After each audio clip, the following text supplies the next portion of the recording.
Well, what's going on inside is preaching to the choir. I mean, we've heard this all before, and nothing has changed. And the difference is the commissioners who really make the decisions are not here.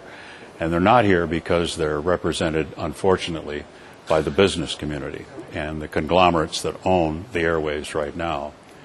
The biggest change I've seen in 56 years in broadcasting, when I started in 1950? 53, no, 1950. The maximum stations you could own were 7. And now Clear Channel owns 1,150. And that is part of the problem. There was real reporting. Every radio station had to have a news department. They had to broadcast a certain percentage of public service, and that's no longer required.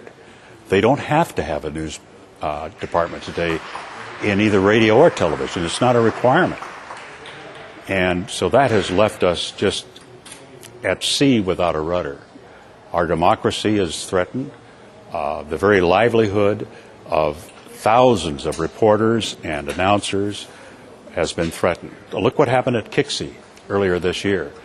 They let the entire staff go and went to automation. They only kept 3 people. And that's what's happening. And of course, the station owners of that particular station are conglomerates. Sandusky Radio out of Arizona. They could care less what happens in Seattle. And by automation, you know, they've just thrown in the towel and they're going to make it a money machine instead. What really concerns me too, which has changed, is that the licensee does not have to operate where his transmitter is.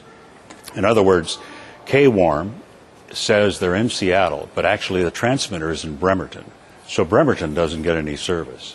They have to say Bremerton in their call letters in order to be legal, but they're not servicing Bremerton. Just like KIXI's license is in Mercer Island. But do they do any Mercer Island news? No, they don't do any Mercer Island news.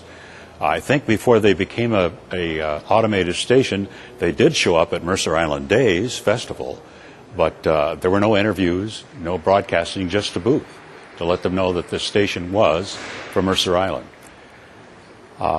It's payback time. It's time for people to organize and say, we own the airwaves, not the conglomerates. You may think you have the situation taken care of, but you haven't talked to the majority of Americans today.